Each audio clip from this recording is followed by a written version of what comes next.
सुरची बोली मैं समझ गई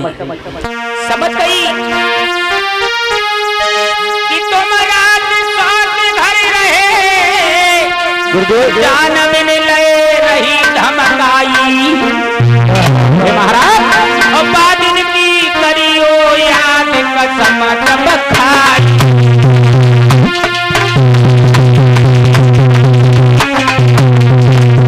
जान गई सौत के घर पे रहे हो, रात सौत घर रहे, जान बिन ले रही धमकाई, रही धमकाई।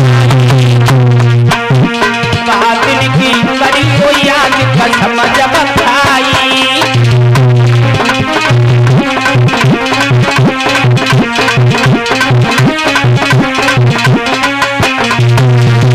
प्यारे श्रोताओं, जब ये कहा रात भर सौत के घर रहे हो, तो तानबाद ने कहा जब देखो तब उसी की बातें, ले ये मेरी तलवार और जाकर के उसका वध कर दिया। सुरची बोली तो उनके घर नहीं गए? बोले बिल्कुल नहीं, जाना भी मत। उसी रात्रि में सुरची भी गर्भ धारण करती है। पहले तो एक भी पुत्र ना होने की आशा थी, अब दोनों पत्नियां गर्भवती हैं। सने सने वक्त व्यतीत हुआ है।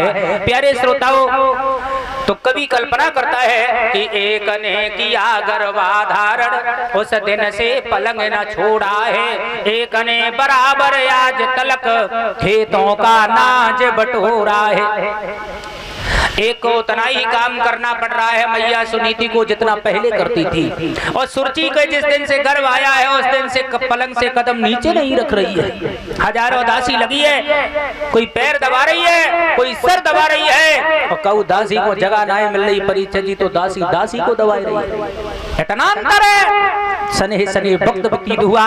जब 9 मास पूर्ण होते हैं, दोनों के पुत्र हुए। तो सुनीति के घर में जब बालक ने जन्म लिया तो उसका नाम रखा गया ध्रुव, और सुरची के घर में जब बालक ने जन्म लिया उसका नाम रखा गया उत्तम। धीरे धीरे दोनों बड़े हुए।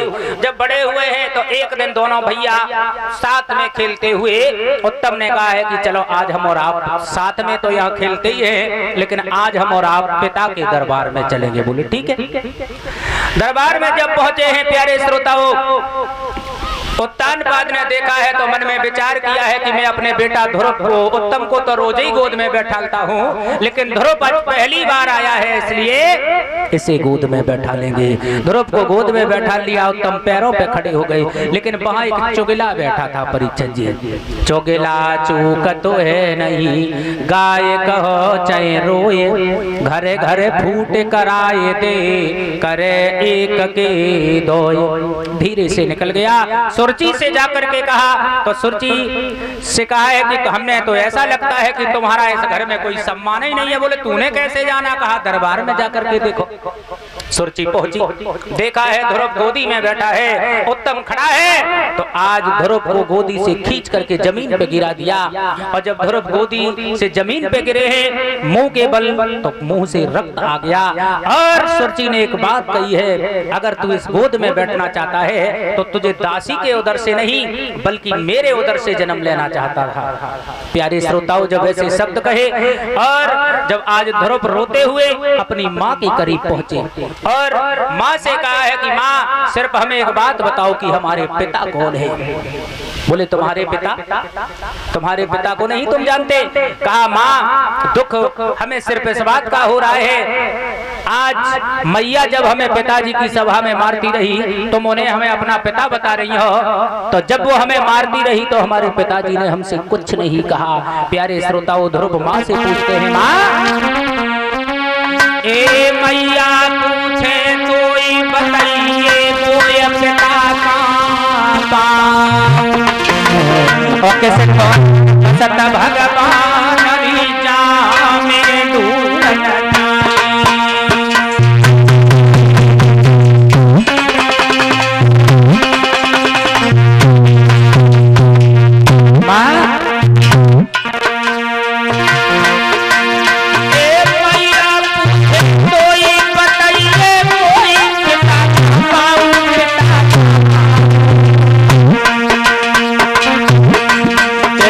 और बसंत भगवान रीजा में दूर रखा।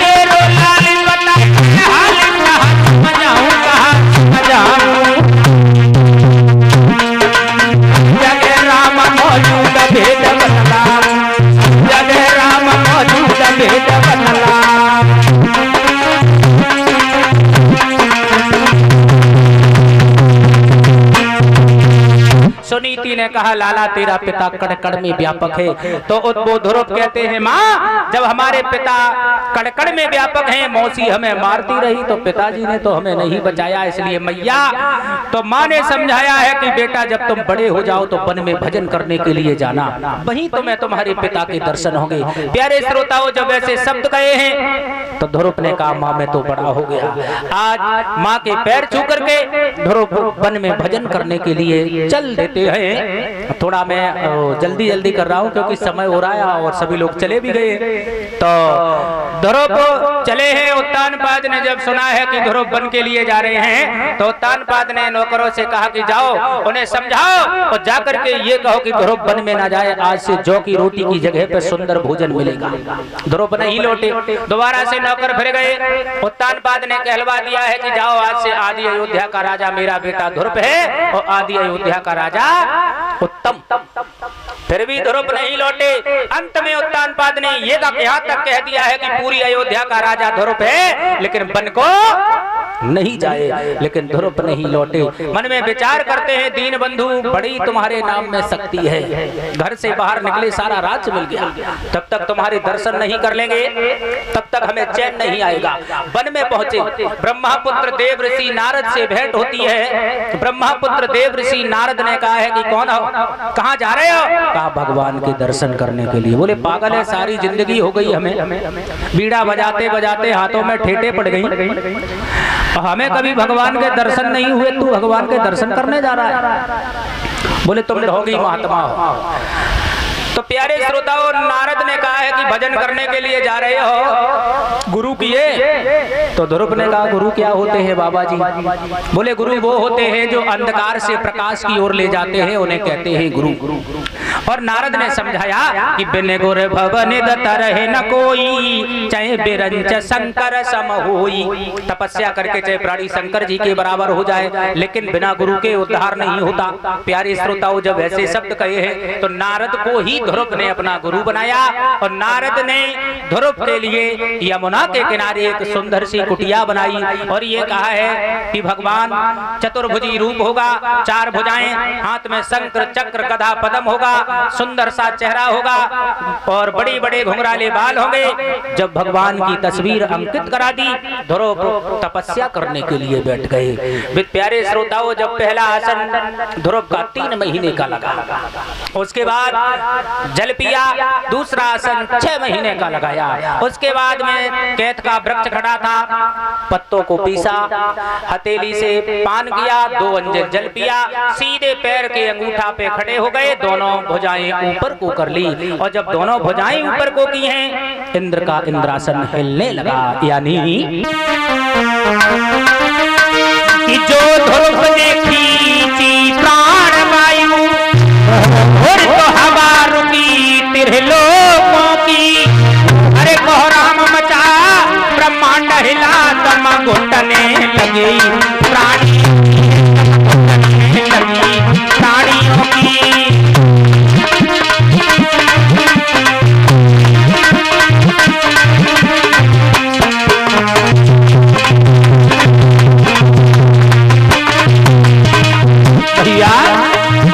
जो ध्रुव ने खींची प्राण वायु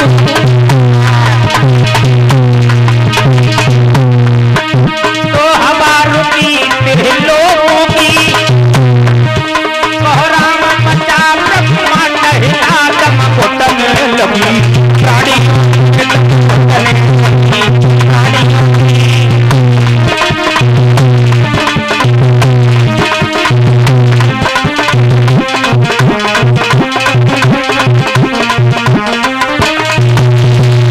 प्यारी श्रोताओं ध्रुव ने जैसे ही ऊर्धा बाहों भुजाओं करके जैसे ही भगवान को प्राप्त करने के लिए जैसे ही श्वास को खींचा कोहराम मच गया। नारद भागे, भगवान के करीब पहुंचे, क्षीर सागर में कहा लेटे ही रहोगे, 5 साल का बच्चा तपस्या कर रहा है। भगवान भागे और जैसे ही पैर के अंगूठे से अंगूठे को स्पर्श किया और जो ध्रुव हाय पिता कह करके जमीन पे गिरना चाहे भगवान ने गोदी में ले लिया। नेत्र खुल गए, भगवान कुंडबो ध्रुव टकटकी लगा करके देख रहे हैं। प्यारे श्रोताओं, ध्रुव से कहा है हमसे कुछ वरदान मांगो, क्या चाहिए आपको? तो कहा प्रभु हमें आपके दर्शन की आस थी, हमें कुछ नहीं चाहिए। कहा कुछ भी मांग लो। कहा कुछ नहीं चाहिए तो भगवान ने वरदान दिया था कि तुम मांगो या ना मांगो, लेकिन मैं तुम्हें एक वरदान देता हूँ। अभी तो आप अयोध्या में राज करोगे और राज करने के बाद तुम ध्रुव तारा के नाम से जाने जाओगे, जो उत्तर दिशा में आज भी नजर आता है। प्यारे श्रोताओं, ऐरावत हाथी को इंद्र से बुलवाया।